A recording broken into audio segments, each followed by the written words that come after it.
To fire off this new season of my podcast, my first guest that I will be interviewing today, her name is Aisha. She is from suburbs of New York, and she has lost over 130 pounds. Incredible. So today we're going to hear her incredible story of losing is it over 130 pounds? Is that right? It's over 150. Oh my goodness. Wow. That's incredible. When did you get started? When did you start this journey? This I've started like my wellness journey a few times before, but I'd always have weight regain. And my current journey, I started in July of 2000. I'd like to say about a little over 2 years ago. So July of 2020. Okay. When you started in July 2020, what was your highest weight? My weight at that time was 295, but my highest weight ever was back in March of 2016, and I weighed 325 pounds. So Wow. that's my all-time heaviest weight. Tell us how you got started. What was that moment when you were like, enough is enough, I gotta get this weight off? Because in 2016, I started getting I started experiencing symptoms of type 2 diabetes with fruity smelling urine. Sorry for the TMI. It's okay. And then it was confirmed in March when I got at a doctor's appointment when I got weighted and discovered my heaviest weight of 325 pounds.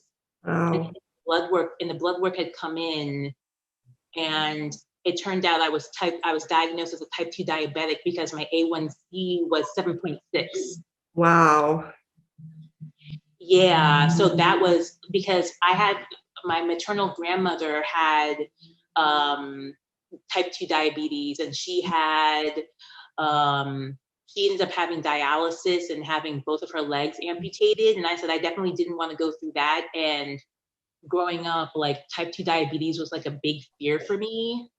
And I was really scared about it. So I started researching the symptoms. So that's how I knew. But I knew before I was formally diagnosed that I was type 2 diabetic. That was my rock bottom because I was over 300 pounds, which I was scared of getting over 300 because when I had gotten over the 200-pound mark when I was as a kid in my teens, I was like, oh, well, at least I'm not in the 300 range. And then after that, and then I got to the 300 range, I'm like, oh no, I'm definitely not going towards 400.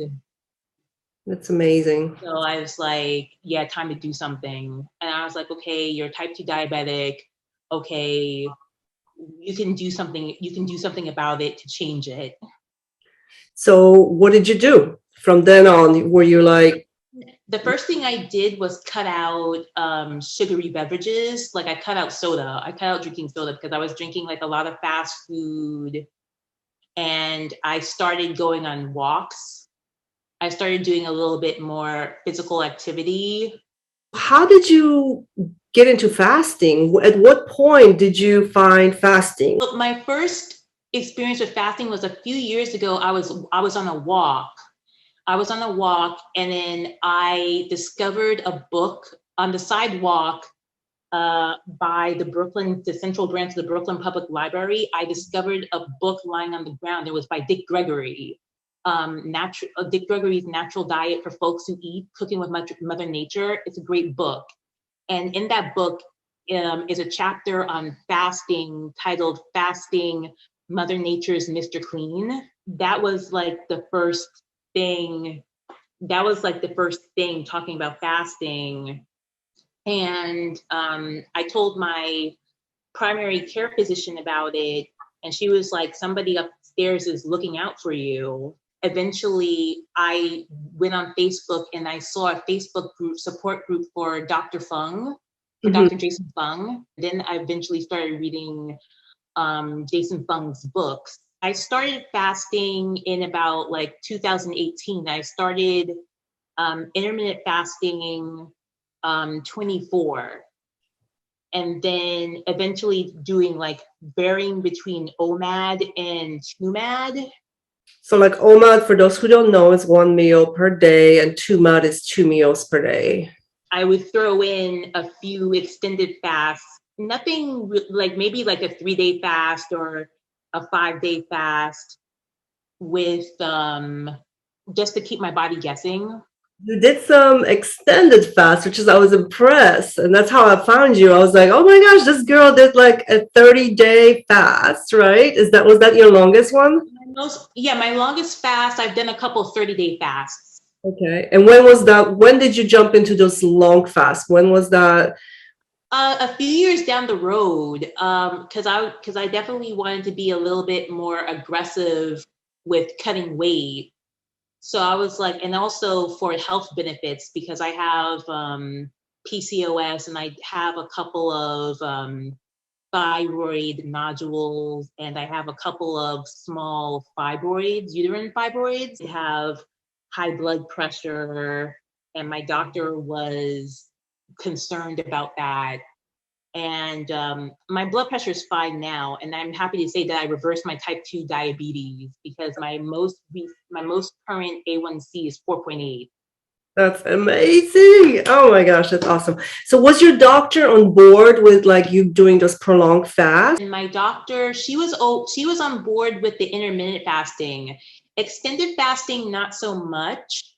Did you know that you're going to do 30 days, or did you just kind of go day by day and you're like, well, let me see how I feel, how far I can get to? First, I was like, okay, maybe it was 2 weeks. I said I was going to try for 2 weeks or 3 weeks fasting. And I was like, oh, I feel great. Let me extend it another week. And then let me extend it another week. I still feel great. Let me extend it another week. Let me extend it for 30 days. And that's what happened.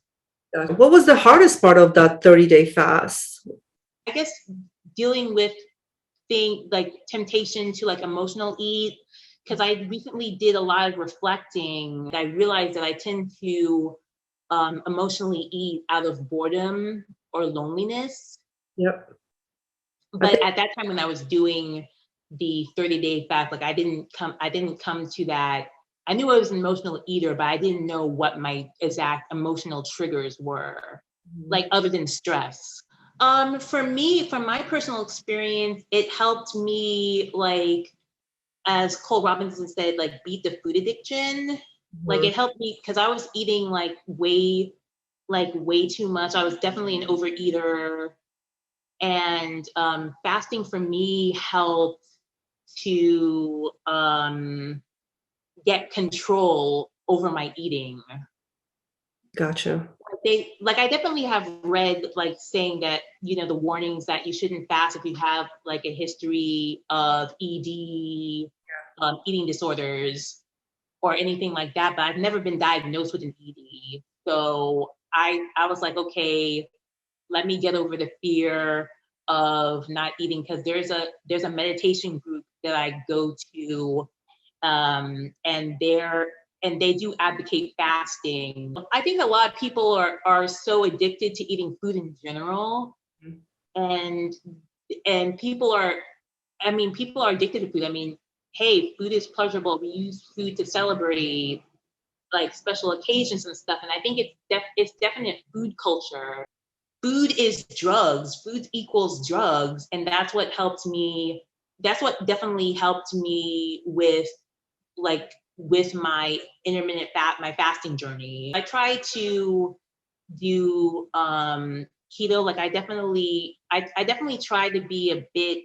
I mean, I'm not perfect with keto, but I definitely try to limit my carbs, and I'm trying to avoid added sugars and basically go grain free and caffeine free. I mean, I'm not perfect, but I'm working on it. You know what your triggers are, and you try to stay away from those. And I think, again, like once you have that trigger food, you want to eat it. And sometimes people feel like, oh my gosh, I'm a binge eater because I can't stop. Well, you're not supposed to stop. This food is addicting. It's just like when you're an alcoholic.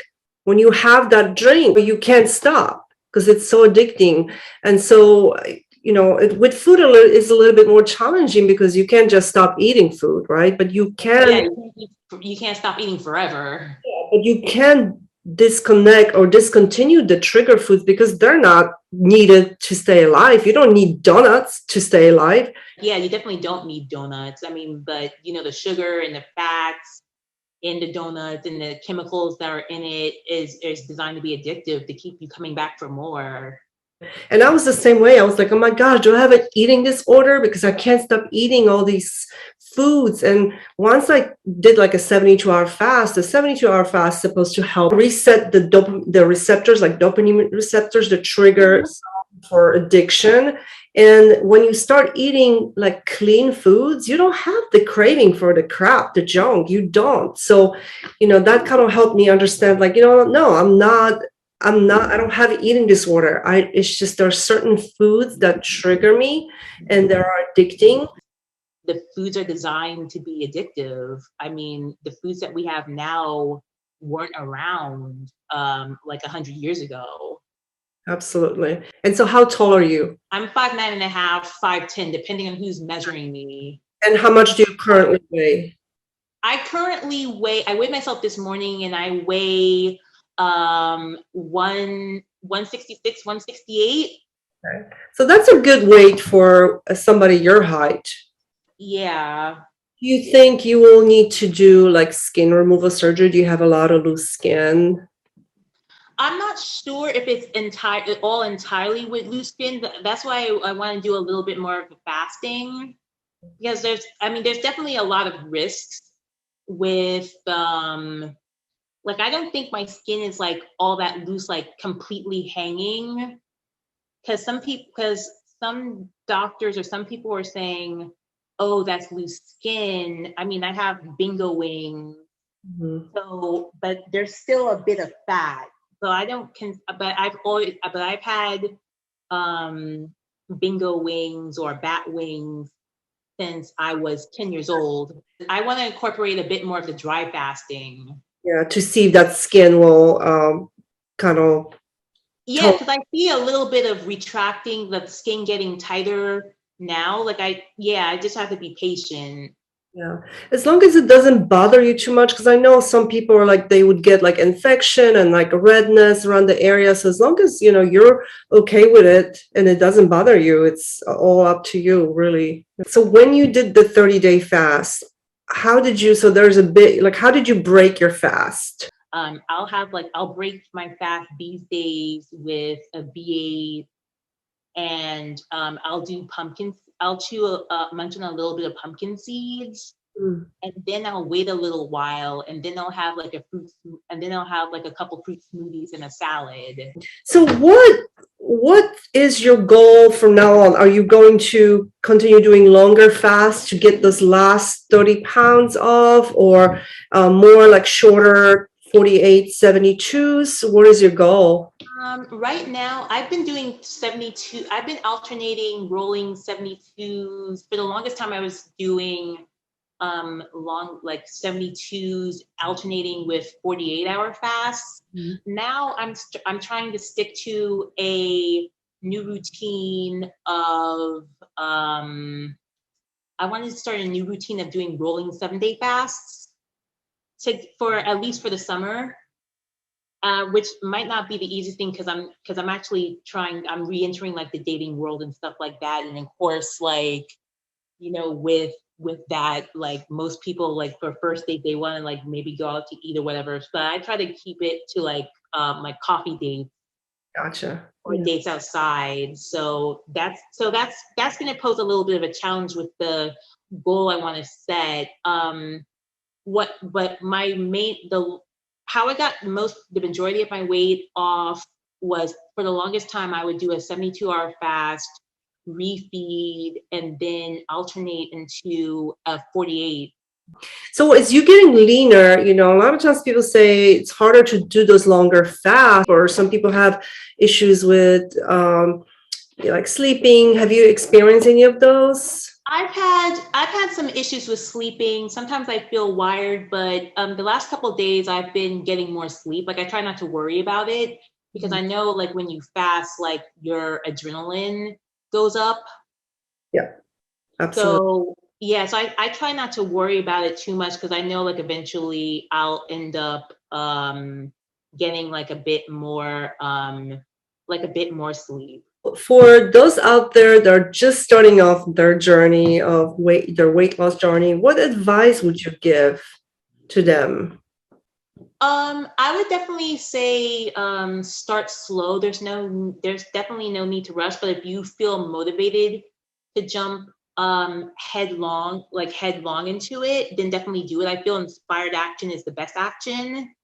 Like my current routine now, like I felt inspired to do I felt that after going off the rails and eating junk food and putting on like a good deal of weight, like about yo-yoing between 30 pounds, I felt inspired to do a 21-day fast.